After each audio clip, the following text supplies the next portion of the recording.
What is the future of life on this earth? We can ask, is biodiversity increasing or decreasing? Virtually everybody agrees that overall biodiversity of living things on earth is decreasing right now. There's disagreement as to why that is. But we're going to look at the approach that young earth creationists take to the past, present, and future of biodiversity on earth. And we're going to see that young earth creationism as a paradigm isn't just about trying to explain what happened in the past within a short period of time, just 6,000 years. But that belief system, that the world and all living things in it came into being and have diversified over that short period of time, greatly impacts a person's perspective on what's going on with biological diversity today, and also has a huge impact on what they think the future of biological diversity is. Just to put a number on it quickly here, 1,398. That's the number of different kinds of vertebrate land animals that young earth creationist specifically answers in Genesis and Ken Ham's Ark encounter on the 5th and 6th day. So 1,398 different kinds of animals created just 6,000 years ago. How many of those kinds still persist today? Would it surprise you to find out that only 40% of all the different separately created kinds of organisms that God made on the 5th and 6th days of creation are no longer with us? They're extinct. Now, of course, everybody believes in some amount of extinction today. There are species going extinct. We'll talk about kinds because kinds are not directly equivalent to species in the minds of most young earth creationists. But kinds are going extinct at very high rates for young earth creationists. In fact, the rate of extinction for young earth creationists is so high, so much greater than that of the conventional view of the history of the world, that this very much impacts young earth creationist views on the present day diversity of this world and its future prospects. So we're going to dig into this question of what do young earth creationists think the world holds, and what does the future hold for biological diversity? We're going to do that by reading a Calvin Smith Answers in Genesis blog post, in which Calvin Smith is trying to answer a question. Where did all the dinosaur kinds go? Why don't we have any of them around today, even though they were present presumably just 4,000 years ago? And in answering that question, Calvin Smith is actually going to dabble in a number of different things about the future of species and how we might react to the extinction of species today. So that's going to help us sort of try to understand the mindset of young earth creationists with respect to species diversity, species extinction, and say the Endangered Species Act. How much effort should we be putting into preserving species today? So let's get into all that. Reading this Calvin Smith blog, got that coming up.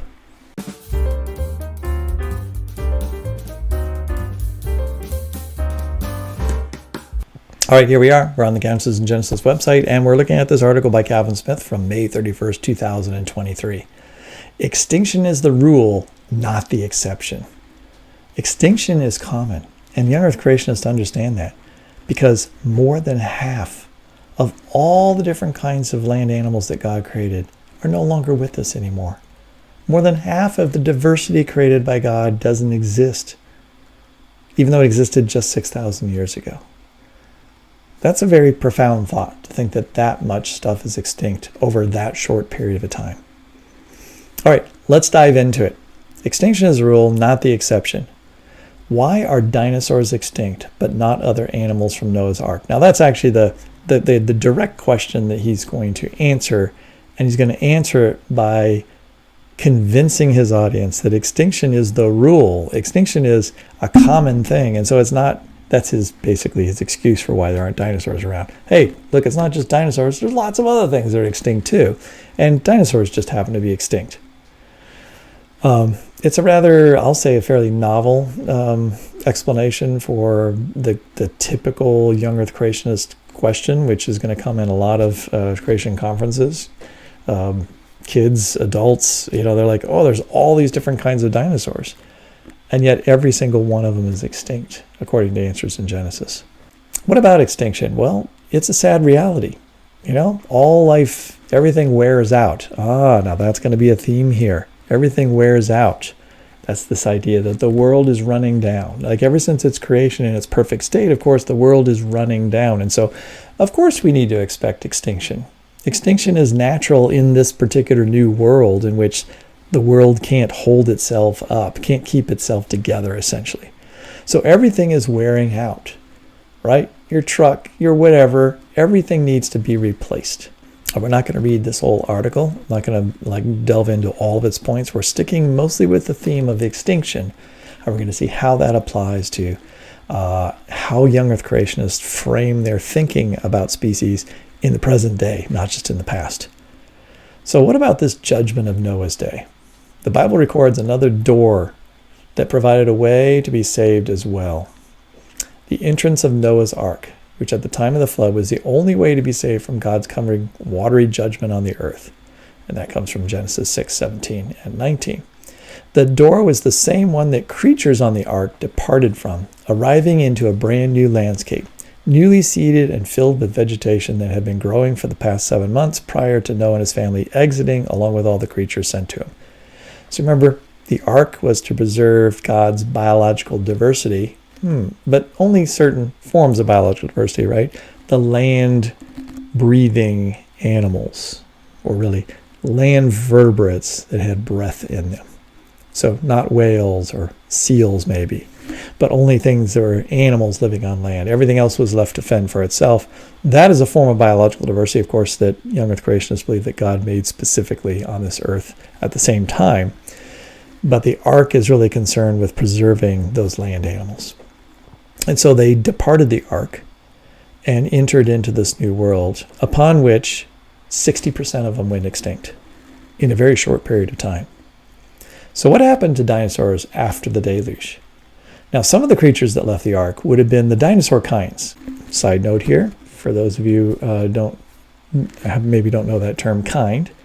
Kinds for young Earth creationists are groups of species that have similar characteristics that young Earth creationists believe all are derived from I'll say a common ancestor type, archetype, the basic form that God created. So God created a form of canine that then reproduced, and as it reproduced, it produced variations of that form. Those variations may have been distinct enough that we would call them different species. And then just a few were preserved on the ark, and then after they got off the ark, they again populated the world, and as they did so, they diversified into the 35 different living species we have today. And all of those are considered one kind. So for young Earth creationists, God didn't create a wolf and a coyote separately as separate kinds. Those are just species of the same kind.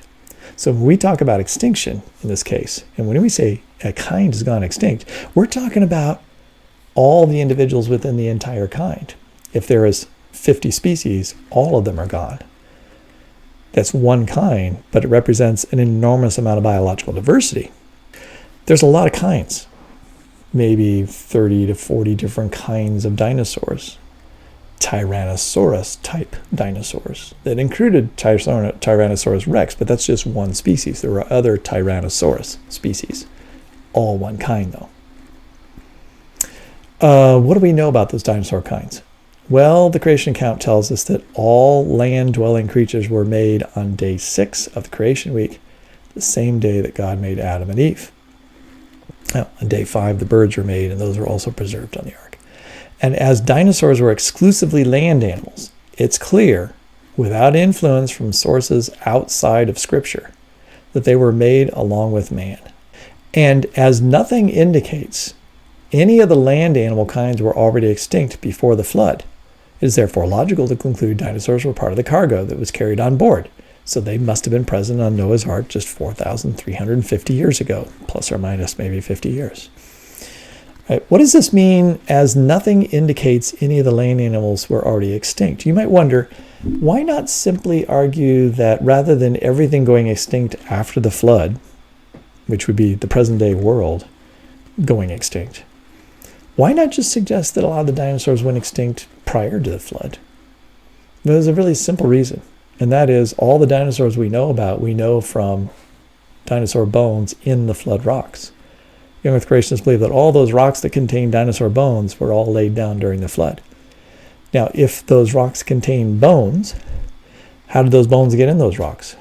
Well, they assume that there were living dinosaurs at the time that the flood was initiated, right? This cataclysmic event began, the fountains of the deep broke open, the water gushed out, and here's these dinosaurs standing around, and they got swept up into the sediment and then eventually laid into the sediment. And we see their bones today. And so young Earth creationists, I would say universally kind of accept that all the different kinds that we're talking about, that eventually we're going to talk about 1,398 different land vertebrate kinds, that every single one of them was made 6,000 years ago on day 6 and day 5. And then they persisted without any of them going extinct from the creation all the way to the flood, which for them is about 1,600 years. There is, of course, a massive amount of evidence of what we today refer to as dinosaurs were indeed part of the biological payload that Noah and his family carried for and dispersed from the ark, as there are people groups around the world that have dragon legends that show them having seen creatures that match modern-day depictions of dinosaurs. I don't know about this massive amount of evidence today. But nonetheless, he's trying to argue that we have actual physical evidence, not just biblical evidence, but we have physical evidence that people saw with their own eyes dinosaurs, and those would all be reports of individuals that were descendants of Noah, and therefore that's after the flood, and therefore dinosaurs lived after the flood. The flood was only 4,350 years ago, and therefore dinosaurs were around not that long ago. But there are dozens and dozens and dozens of different kinds of dinosaurs, right, of which none of them persist today. And therefore, every single one of them, even though they were all alive 4,350 years ago, they're all gone today. And that's the question he's trying to answer. Where did they go? Gone the way of the dinosaur. However, these creatures appear to have gone completely extinct, sadly. Which leads us to the question we often hear, usually stated something like this. Why did only the dinosaurs go extinct and not all other animals on Noah's Ark? I don't really hear that question phrased that way. It's typically just, why are the dinosaurs? Why did they go extinct? But it is a good question. Why did the dinosaurs go extinct, but there's lots of other animals that still persist? There's lots of different mammal species, for example, mammal kinds. There's rhinoceros types, and there's elephant types, and there's felines, and there's bear types, right? That's all these different mammals where you have all these different dinosaurs that are gone. It is often legitimately asked by Bible-believing Christians. Sure, they're going to get that question all the time. But more often it's posed in a skeptical manner by those that have been brought up on the popular story of evolution, which states that dinosaurs went extinct 65 million years ago. So, where did they go? Well, we know they were already extinct long ago. They state the lack of living dinosaurs today points to an evolutionary view being correct. There's no legitimate reason to believe that they would have gone extinct in such a short period of time, the time since the flood. Well, I think it is a legitimate question to say, like, okay, there was 25, I really should look up the number that Answers in Genesis have for how many dinosaur kinds there are, but let's just say 25 different kinds of dinosaurs. I think they have even more, but we'll be conservative. 25 different kinds of dinosaurs, and a pair of each one.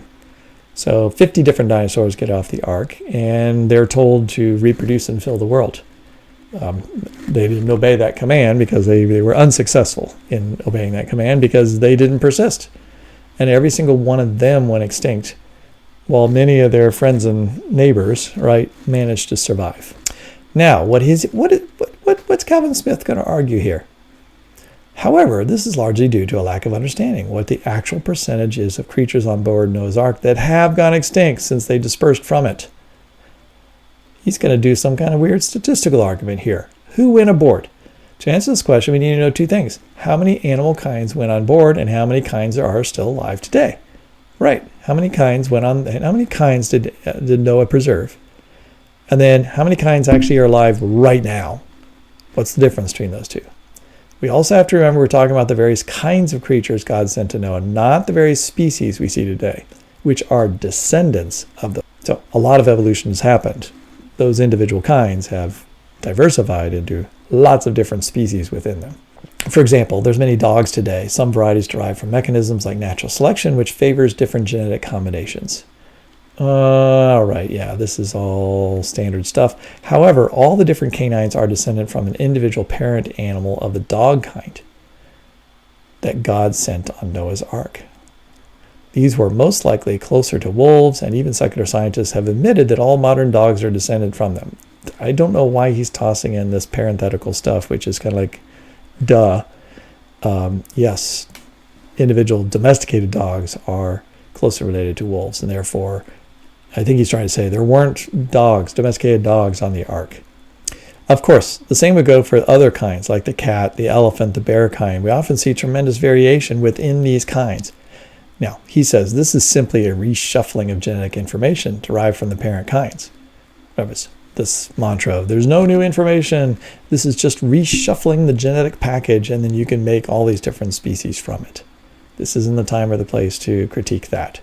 When comparing the biblical kinds to our modern classification, kind is most often thought as falling around the family level, right? To give you an idea. So what we're talking about when I get into the extinction thing is he's talking about entire families going extinct, not individual species going extinct.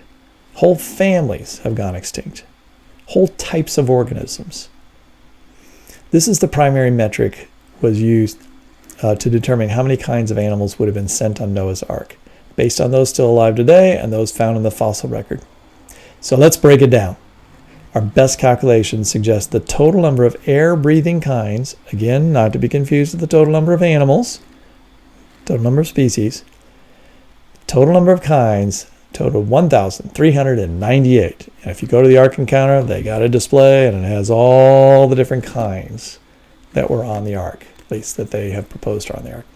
These consist of 320 reptile kinds, 240 amphibian kinds, 284 bird kinds, 468 mammal kinds, and 78 kinds of something called a synapsid, which are not reptiles, not birds, and they're not mammals, they're synapsids, which were a mammal-like reptile creature. All right, great. 1,398 times at least 2, right? Two of each of those animals, possibly more for some, but let's just stick with 2. So roughly 2,800 animals on Noah's Ark to represent all the biological diversity of land-breathing animals. So, how many of those are extinct? How many of those still exist today? So of those animals that walked off the ark, presumably they survived, right, the year. And so they survived the trip. They walked down the plank into this new environment, right, into this new world after the flood. How many of them persist to today? Well, how many are extinct? Out of the reptiles, 219 are extinct. 219 kinds. So out of the 320, 219, that leaves only 101 kinds, or 1/3 of the total. Only 1/3 of the reptile types, right? 1/3 of the diversity of reptiles in God's original creation. Amphibians, 54. Birds, 89.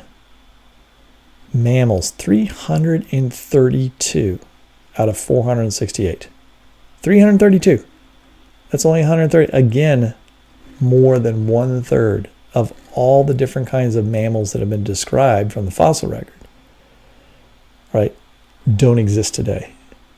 And we're not talking species, we're talking about entire kinds. It's like saying all the canines completely gone, or all the rhinoceros completely gone. Well, now the rhinoceros might actually be gone in the near future. That's another kind of organism that might disappear someday. And the elephants, well, we're down to just 3 elephant species out of what had been 150 species. But that's just one single kind. So when we're talking about 89 kinds of birds, we're talking about an entire type of bird that might have been hundreds of species prior to the flood, right? There might have been 50 different species of a particular type of dinosaur that existed before, a particular kind of dinosaurs before the flood. 2 got on the ark, 2 got off the ark, but then they went extinct, which means that the entire kind is gone. And the synapsids, 78 of them, there's not a single one that's alive today. So the 78 different kinds of synapsids, which include dozens of species in each of the different kinds, each different kind of a family of synapsid has multiple members. Some might only have a few known members. Some have dozens to 100 different species that are known from the fossil record, or for young Earth creationists, the flood record. And so that means that there were hundreds of species of synapsids before the flood. 78 times 2 individuals were on the ark, representing those 78 different types of synapsids. They got off the ark, and every single one of them went extinct. Not a single one could handle the new world. And this is where he's going to get his argument from. He's going to go back and he's going to say to the person that says, where did all the dinosaurs go? And it's like, you know what? There was only 25 different types of dinosaurs. There were 78 different synapsids, and every single one of them is extinct. To which I think the person who asked him the question would go, well, then how did all the synapsids go extinct? Why the entire group? Why not a few representatives from each? Surely 1 or 2 of those small dinosaurs could have found a way to survive in this new environment. They were very, very, very, very successful prior to the flood. Was the world really that different? That none of those animals could survive till today? All right, so what does that mean? Out of a total of 1,398 kinds on board Noah's Ark, 782 of them are extinct. And by the way, if you're wondering, these are similar numbers for all other types of organisms. If you look at the types of plants that have existed, there are many, many, many different families of plants that no longer exist today. Right? So easily, right, a third or more, maybe 50% of all different types of plants that have ever existed no longer exist today. So for a young Earth creationist, 59%, right? 59% of all the different kinds of land-breathing animals are no longer exist. And as I'm saying, that's probably true for a lot of other groups too, that there's much less than half of all the organisms. So it wasn't just the dinosaurs that have gone extinct over the last 4,400 years. Far from it. Rather, it's been the majority of animal kinds aboard the ark that have disappeared. There's only 29% of the mammals left. 29% out of all the mammals. One can propose all sorts of guesses as to why certain groups fare better than others. Perhaps synapsids and dinosaurs were less capable of adapting to various environmental conditions or temperature changes, such as the Ice Age would have initiated. Perhaps birds were simply able to fly away from potential dangers and seek suitable habitats more easily. In the end, it really doesn't matter. The big picture is, what we see is that even though speciation has given rise to many variants of the kinds that still remain, rapid extinction has been the rule and not the exception ever since animals left their floating refuge. And that trend is likely to continue. As Scripture says, for we know that the whole earth has been groaning together in the pains of childbirth until now. That's a pretty big stretch to say like that particular verse is referencing the fact that there's going to be fewer species in the future or fewer kinds in the future. Okay, all right, this is a big deal here. Extinction has been the rule. Now, I wouldn't disagree. From a old Earth perspective, extinction is something that has happened many times, right? I have a figure I have in class in which it's estimated there's been several billion different species that have lived on the Earth. And out of all those billions of species, we only have an extremely small percentage that are alive today. In other words, 99-point-something% of all different species that have ever existed don't exist today. So extinction is the rule, right? Species are formed, but most of them go extinct.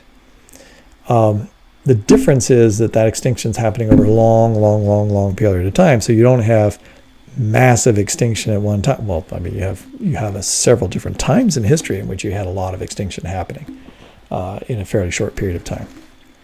But for young Earth creationists, they only have 6,000 years. You're starting with enormous amount of diversity on the Earth. And what's happening to that diversity? Kinds are being lost. And since kinds cannot form any new kinds, well, I mean, that would be antithetical to everything the young Earth creationists believe, that God created separate kinds and they cannot make new kinds themselves. They can't branch into new kinds. So therefore, every time something's lost, there's simply less total numbers of types of organisms on Earth. And that's a one-way street. Young Earth creationists have to believe that the diversity of life on Earth is going to decrease, and it can never, ever, it'll never stop decreasing, because there's always going to be extinction, and there's never any new creation. So now you can see how this is going to lead to a fairly pessimistic view of the future of the world and what can be done in the present. I mean, why work really hard to save species, right? The Endangered Species Act. I mean, that organism's going to go extinct anyway. And when is it going to go extinct? Probably in the near future. Not like tens of thousands of years from now, right? I mean, the world's only been around for 6,000 years, and just 4,000 years ago, we had more than twice as much diversity as we have today. So we're losing diversity at an enormous rate. And we wouldn't expect that diversity that loss to decrease anytime soon. Thousands of years from now, we're going to live in a monoculture of just a few individual types of organisms. So some forms of organisms will probably have lots of different species, but lots of different kinds will not be around. All right, so let's explore this a little further. The world's answer to the problem of extinction. So it's a problem. Extinction's a problem. It happens a lot. So what is the solution to this? The world, of course, teaches a different history, the story of evolution, than what the Bible reveals. And so explains extinction rates through that understanding, right? The extinction rate in that case would be, it's not consistent over time. If you have 500 million years, what you have is you have multiple different times which you had large amounts of extinction, like the KT extinction with the asteroid impact and volcanism, right? It's estimated that killed off a third of all the different types of species in the world. Killed off a bunch of genera, and it killed off entire families, which in young Earth creationist lingo would be kinds, like entire kinds of organisms no longer persisted after that. So that's a large amount of extinction. Of course, in that perspective, there's also the formation of new different species from previous species. And those continue to speciate, and as they do so, they become more distinct and eventually become new families. So you have a carnivore type that splits into multiple species, and some of those species then derive characteristics which eventually become cat-like, and some become dog-like, some become bear-like, some become otter-like, some become red panda-like, right? And they eventually become all these different families. And so there is diversification of new families, and therefore new diverse organisms. So if you look at the total diversity in the fossil record, what you'll find is that overall there's an increase in the number of different families of organisms on Earth. The number of different basic kinds of things has been overall increasing. There are dips, there are decreases, but then they're followed by large increases of families. So that is a very different perspective on the world's history. Because the young Earth creationists are, every single family was created at the beginning. No new family can come into existence. They can only go out of existence. And therefore, the number of families is decreasing over time. I mean, yes, technically, new species can form within those families, but there's a limit to how much variation they can have. So the future is very grim in the young Earth creationist perspective. We're all constantly being inundated with dire warnings and requests for help for various organizations around the world that are attempting to save certain creatures from extinction. And there tends to be an overuse of hyperbole from many groups who outright blame human activity as the direct cause for most of today's animals' extermination. Right, so here's a little jab at, this is not necessarily humans, but if the irony here is, of course, it's humans' fault, even within the young Earth creationist viewpoint, right? Because the only reason kinds are going extinct is because of sin. And whose fault is sin? Obviously man's. All right, so man brought sin into the world. Man is causing organisms to go extinct. Man caused the need for the flood, which is an entire environmental disaster, right? And that, in this article, he's saying that that disaster resulted in the loss of 60% of all different kinds of organisms on Earth. All right, so young Earth creationists definitely believe that humans are responsible, all right, for the loss of kinds and species. But, of course, he's objecting to the sort of modern day understanding of climate change and humans' responsibility for impacting the climate, which is then impacting organisms and causing animal extermination. On a popular, one example, the current rate of extinction is up to 10,000 times higher than the average historical extinction rate. That's a really important point, actually. See, in a view where the world is hundreds of millions of years old, and that extinction is spread out over that period of time. During most of those time frames, when you look at the fossil record, the number of individual species going extinct, now here he's talking about species going extinct, I believe. The number of species going extinct at any one period of time is at a fairly low rate. In fact, many times there's more speciation, there's more new species that show up than there are species that go extinct, which is why there's an increasing number of species in the world. And so when you ask yourself, how many species are going extinct today? Well, the rate of extinction is way higher over the last 100 years than it would be over a typical historical period, right? If you go back a million years and ask, how many organisms went extinct during this million years? What's the rate? It's going to be much lower than the observed rate today, right? And then, of course, you add, well, so why would extinction rates be so much higher today? Well, one reason might be human influence on the environment and our impacts on, like, paving over the area here, which results in many fewer spaces for species. So the species that are there have to compete with each other, and then some of them are going to get excluded and some are going to go extinct. I don't think there's any denying that humans are impacting the world around us, and we do impact the other species, just like every other species is affecting other species. We don't know exactly how many species will go extinct every year, but it could be something on the order of 1 every 5 minutes. And that's worsening with the loss of biodiversity is projected to continue and even accelerate, right? As the climate changes even more, as pollution increases and so forth, that's all putting pressure on species, increasing the extinction rate. Scientists are racing to catalog the biodiversity of Earth, working against the clock as extinctions continue to occur. I mean, honestly, from what we've seen from young Earth creationists about the future of life on Earth, yes, extinction is going to happen, and it could happen at an increasing rate. And they should feel like human influence could even make that worse. So I should hope the young Earth creationists would feel like we know that the world is running down, that there's a limited lifespan to all these different kinds. There really is no future for this Earth. But at least let's try to extend it out a little bit, all right? But what's the real goal? The goal is heaven, right? This is just a temporary place. And for many Christians, there's not a desire to keep this place. There's not a desire to extend the life of Earth or to really care that much about the environment. It's simply a vehicle for getting us to the next life.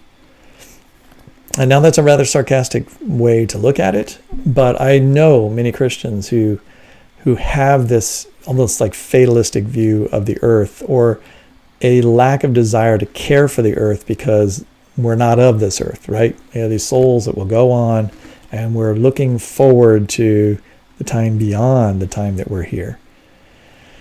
And you combine that with a young Earth creationist perspective of the world can't possibly get better. It can only get worse because it's decaying, right? Genetic entropy is causing problems in species such that they're going to go extinct. And since there can be no new creation, we're all doomed. The Earth has a limited history in terms of its biotic life and its biotic potential. Again, because they don't hold to a biblical timeline, the article explains the extinction of animals over millions of years of Earth history, all right, through that lens. Articles such as this discuss 5 distinct mass extinction events that supposedly wiped out approximately 95% of creatures that ever existed. Yep. This is because they include all known creatures, marine animals, and so forth, which aren't factored in when biblical creationists are calculating the animals present on the ark in their calculations. Yeah, but if you look at the fossil record, which is a record of the flood for young earth creationists, there's vast amounts of extinction, right? There's many, 99-point-something% of all different species recognized in the fossil record do not have modern living members today. So young earth creationists do believe that the vast majority of organisms are extinct. And they almost always bemoan mankind as being the cause of today's extinction problem, making statements like the current level of extinction is almost solely caused by one particular species, humans. But in the same breath, they say, of course, all the species that have existed on Earth at some point over the past 3.5 billion years have gone extinct. He thinks that's a contradiction. But again, the point is, if you spread extinction over 500 million years, the extinction rate during that time was much lower than it is today. And so what would be the cause of extinction rates today? Because there's no asteroid has hit the Earth in the last couple of years, right? And we don't have massive volcanism. And we don't have, there's a bunch of things that have caused extinctions in the past, massive extinctions. We don't have those things today. So what would be your explanation for why there is an increasing rate of extinction right now? But that's the simple way to think about it. Is if, and I think there's a pretty compelling case to be made, that there is massive loss of species today compared to just even thousands of years ago. And it's hard to find an environmental reason for that that has nothing to do with human beings. But let's go back here. Let's just think about this for a moment. We always bemoan that mankind is the cause of today's extinction problem. As I said before, mankind is the problem in the young earth creationist view as well. Right? It's a different reason, but it is still mankind that's causing extinction. Everything that's bad that's happening to species is the result of man's sin in that world, and therefore is expected. Okay, wait. Within the evolutionary worldview, humans also are just the byproduct of evolution. If we were to somehow cause another mass extinction, wouldn't that just be another natural event as well? I suppose. But we're conscious beings who can think about the effects of our own, what we do. Right? And we can think about being responsible for those things. And certainly as Christians, we have reason to believe that we have a cause to care for the creation, to care about, Calvin Smith just assumes that, in an evolutionary worldview, everyone's just an atheist, and they're just like, well, I'm just an automaton robot living in this world, acting out, my biological instructions. And so therefore, if I cause a mass extinction, that's just natural. Like, how can I oppose naturalness? But clearly, we're all aware of our actions, and we can actually see what we're doing, and we can see the results of what we're doing. We have foresight, right? We can plan, right? And if you can plan, and you can even understand your own interactions in this world, and you can understand your own effects on the world, then you could say you have responsibility for that maybe other creatures don't. I don't want to go too far down that trail. All right. Some predict that half the living species could be gone within another 100 years. Within the next 15 or 14 years, it's likely that follow animals become extinct. Polar bears, chimpanzees, elephants, snow leopards, tigers, mountain gorillas, orangutans, giant pandas, rhinos, and so forth. Right? That's just a few of the many, many, many that will. Right. Now he's going to continue talking about why do we care about these things? Or why shouldn't we care? As noble as these motivations behind many of these causes may be, after all, the good stewardship of God's creation is a biblical mandate. All right, so tossing that in there, right? God says we should be taking care of this world. Nothing man can do will change the fact that this creation, everything in it, will eventually come to an end point. And that's the rub. Right? Young earth creationists, all Bible-believing Christians, believe that there is an end point. Right? And they may have differences of views of eschatology, the view of when the end will come. But we don't all have the same view of what's happening to organisms on this earth in terms of like the extinction situation. Nothing man can do will change the fact that the creation will come to an end. Okay, I'll grant you that. But this is an excuse for not doing anything. This is an excuse for saying, well, the world's coming to an end anyway. So just use the resources. Just, do the minimal effort. It's an excuse. And say like global warming, man's responsibility, this is just, the world's working this way. Besides, the world's changed really fast in the past. Just 4,350 years ago, there was a global catastrophe. And then there was an ice age. So young earth creationists should understand that the world can change a lot. And maybe they're just, again, fatalistic about it. Like, oh, well, it could change. Maybe the world is going to get hotter. And maybe it will destroy half of the world's organisms. They were going extinct anyway. Might go extinct a little faster than we thought. See, just like your favorite slipper. All right, or your sweater. It's so perfectly worn in that you just can't imagine getting rid of them. Unfortunately, everything will eventually wear out. Animals are going to wear out. You're going to wear out. The human species is going to wear out. This is the idea of genetic entropy that many creationists push, that everything's falling apart. And so there is no hope. The only hope is that you're going to escape out of this, right?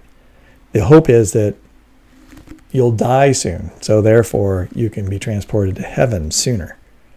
Right? You don't really have true responsibilities in this world. Now, I'm pushing this a little far. Most young creationists are going to disagree with that. They're going to say, well, yes, there are things that I'm supposed to be doing. I totally think there are things we're supposed to be doing. We're not supposed to be looking to just like, I want to die as soon as I can to get out of here.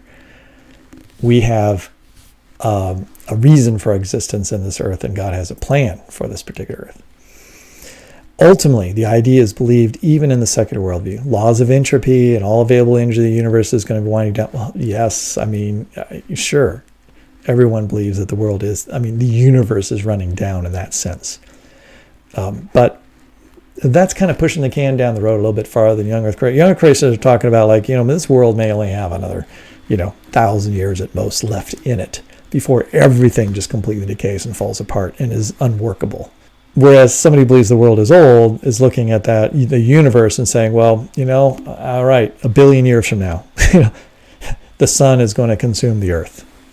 I'm probably not going to sweat that out at the moment. There's a lot of generations yet to come. And so I can take care of this world for my kids because my kids will still have a world to live in, right? And their kids will have a world to live in, and their kids will have a world to live in if treated right. Right? Whereas young earth creationists, they can't even really think about, the 5th generation or 6th generation down the line because the world really might not be here again. And I'm not talking about, and in a way that necessitates that Christ comes again, right? Because things will get so bad that he has to come again. And so there's this feeling like we're near the end. Not only because society is breaking down, like there's a genetic entropy of society going on and everything is getting worse, but I would dispute that actually. So I'm just saying this is what a perception is of many Christians, that all society, that overall society is getting worse and everything is breaking down. So tempted to say so much more there, but I will pass on by that. I'll pass that by. Younger creationists have, society's breaking down, and biologically the world's breaking down, and physically the geology of the world is breaking down as well. Like the plate tectonics is slowing down, and everything is like running to a halt. Right? So the world is limited in its future lifespan. All right, eventually it'll reach a state of heat death. All right, well, okay, that's talking about billions of years from now. The difference found in the true biblical worldview is that it is God who has determined when the end of the world will be. I'm sorry, the true biblical worldview? See, I don't think that is the true biblical worldview, but of course they're calling it that. Determined that the end of the world will be, how it will happen, and who will be judged at that point. Yes, Acts 17:1, and there's other passages that talk about the judgment at the end, the reality of God's judgment. So although no one knows the exact time, the fact is the word of God is true. The entire creation is wearing out and groaning because of the fall and is not going to last forever.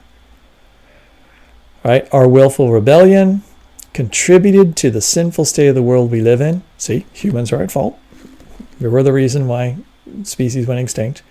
And God is going to judge the world just as he did in Noah's day. And it's only through faith that we can be saved from the coming judgment. So the next time someone compares something as having gone the way of the dinosaur, perhaps you should remind them that the majority of creatures have already had their time, and that one day we'll also have our time as well. So what happened to the dinosaurs? They were going to go extinct anyway. They just had their time, came a little earlier than yours. But every one of us is going to go extinct. Right? Every single kind of organism is going to go extinct. So sadly, God made a lot of awesome stuff, but none of it's going to persist for very long. The difference between us and the animals is that we're created in the image of God, and we're going to be held accountable for according to the Word. The earth was very good before the curse. There was no death, and therefore there couldn't have been extinction. Now, there wasn't any new life either in the sense of new types of creatures, but at least whatever was there would persist forever and ever. And it will be perfect in the end. So someday it'll be perfected again. Now, whether all those different animals will then reappear and re-exist, that's part of a lot of debates. Extinction, which obviously involves death, will ultimately be done away with. I mean, you could say that, I've heard people say, the young earth creation thing, I mean, yeah, they're wrong. They're interpreting the evidence from the paleontological record and the geological record incorrectly, and they don't have the best understanding of plate tectonics or things like that. But that doesn't really affect like your understanding today, right? They can like understand how a biological organism works. They can study biology and just learn how it works today. But really, that particular viewpoint of everything running down, that extinction is happening at a fast pace, and that the world doesn't have much time left, greatly affects the psyche and the thinking of young earth creationists and their interactions on topics like this. So, environmentalism. How much effort should be placed in protecting resources on Earth?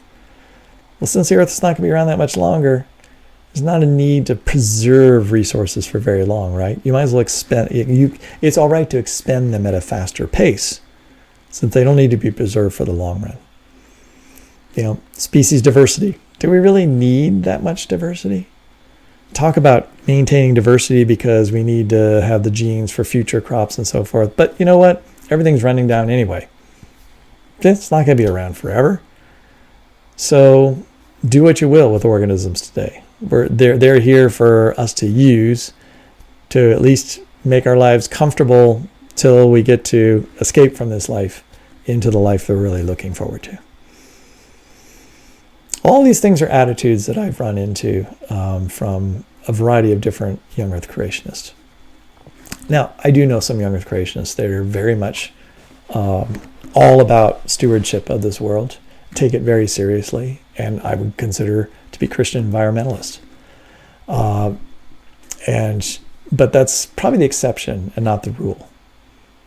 Right? Surely surveys of those who hold a young earth creationist viewpoint are going to be those that take a much more negative view toward anything that smacks of environmentalism, because environmentalism is tainted by sort of this evolutionary worldview of the long history of the earth.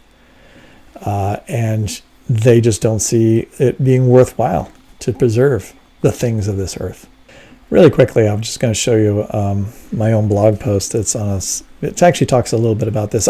There is one other thing I wanted to show you, because I want to prove to you that this attitude exists among some Christians, specifically young earth creationists. So I've written an article about pterosaurs and the inevitable road to extinction. All right, so this is where was inspired what I'm doing right now. And I created this table, which is extremely similar to Calvin Smith's numbers. I came up with a slightly different number for the total number of kinds, but it's really very close. But I also split it down, I separated it down into, here you see like pterosaurs. That was another group I'm specifically talking about in this article. There's 18 different kinds of pterosaurs that young earth creationists think existed. right? Hundreds of species, but 18 basic types of pterosaurs. And there's another example where all 18 of them must have been on the ark, and then they flew off the ark, and then boom, they just disappeared. So they were an extremely successful group, except for after the flood, they all disappeared. Just like the synapsids, 78 of them. None of them are alive today. And of course, you've got your different reptiles, and you have a very small number of them as well. Yeah, let me read you this little bit. I'll end on this. Combined with the common young earth creationist claim that the world is running down due to mutations and other effects of sin's corruption on nature, it may not be surprising to many young earth creationists that the diversity of life is being lost in this world. However, the tremendous loss of species and entire kinds of animals a few thousand years ago and continued losses today should cause the young earth advocate to wonder about God's purpose in these extinctions and what the future may hold. The well-known evangelical preacher John MacArthur, speaking about Christians' responsibility in the environment. So this is a quote from John MacArthur, very, very well-known megachurch pastor. The earth we inhabit is not a permanent planet. Okay? It is, frankly, a disposable planet. It's going to have a very short life. It's been around 6,000 years or so, and that's all. And it may last a few thousand more, and then the Lord's going to destroy it. I've told environmentalists that if they think humanity is wrecking the planet, wait until you see what Jesus does to it. Right? Do you have an idea what his attitude is toward, the Endangered Species Act, say, or something like that? Peter says God is going to literally turn it on itself in an atomic explosion so that the whole universe goes out of existence. I don't think Peter actually mentioned atomic implosions. He's inferring something about burning up with fire. This Earth was never, ever intended to be a permanent planet. It is not eternal. We do not have to worry about it being around tens of thousands of years or millions of years from now, because God is going to create a new heaven and new earth. Understanding those things is important to holding in balance our freedom to use and responsibility to maintain the earth. And of course, he's throwing in here responsibility to maintain, but of course, his whole attitude is really about our freedom to use, because it's not going to be around very long. You can see where most people are going to take this particular clause. Maybe this is why some young earth creationists are not impressed with, particularly concerned by, or even acknowledge the current extinction crisis that scientists have been reporting to the public. After all, if the current rate of species loss is far less than the extinction rates just a few thousand years ago, when potentially tens of thousands of species were going extinct each year, why be too concerned about hundreds of species going extinct today? I didn't mention that before, but just a few thousand years ago during the Ice Age, young earth creationists are saying that thousands of species, like thousands and thousands of species are going extinct every single year. So a couple hundred species went extinct this year. That's nothing compared to a few thousand years ago. Now, in an old Earth perspective, even the Ice Ages were tens of thousands of years, and many species did go extinct during those periods of time, but it's spread out over a longer period of time, so the extinction rate is not as high as you might think. It's pretty clear what John MacArthur believes that the future holds, and I expect that many, though not all, young Earth creationists subscribe to a similar view. One has to wonder if extinction can happen so rapidly and recently, and they believe that speciation is not occurring at the same rate as extinction, then they must believe the future is rather bleak, as I've been saying. The planet seems destined to become less and less biologically diverse, even if humans were to do their utmost to protect biological diversity. In other words, it's not just an uphill battle, it's a losing battle. The more we work, the harder we work to save species, the more we're just adding a few more years to their life. So it's not surprising it's rarely part of the young earth creationist agenda. In fact, we already know that domesticated animals, most of which can survive just because we care for them, far exceed wild animals by a lot. Like the total number of animals on Earth, the total amount of biomass of domesticated animals far exceeds wild animals already. All right, so for the young Earth advocate, higher rates of past and present extinction without at least offsetting origins of new species and new biological novelties can only point to a future of rapidly decreasing biological diversity, leading to a world that has lost much of its glory of the original creation or even of the pre-flood world. Yep, No, I think this MacArthur quote pretty much sums up what I see a lot of in the young Earth creationist community. Therefore, this isn't just this is the age of the Earth thing. We're talking about millions versus thousands of years. We're talking about what happened in history. No, we're talking about the effect of one's view of history on one's attitudes about the present. I'll stop there. I want to thank you very much for taking a listen. I've got a lot more things to say about this type of thing, but I'll save that for some very specific extinction stories where we can like delve into some more specific things that creationists have said. But this is the general theme and pattern that I'm presenting here. All right, have a great day. I appreciate your time. Hit like, subscribe to the station, and we'll talk a lot more about young Earth creationist and extinction rates. Talk to you later. Bye-bye.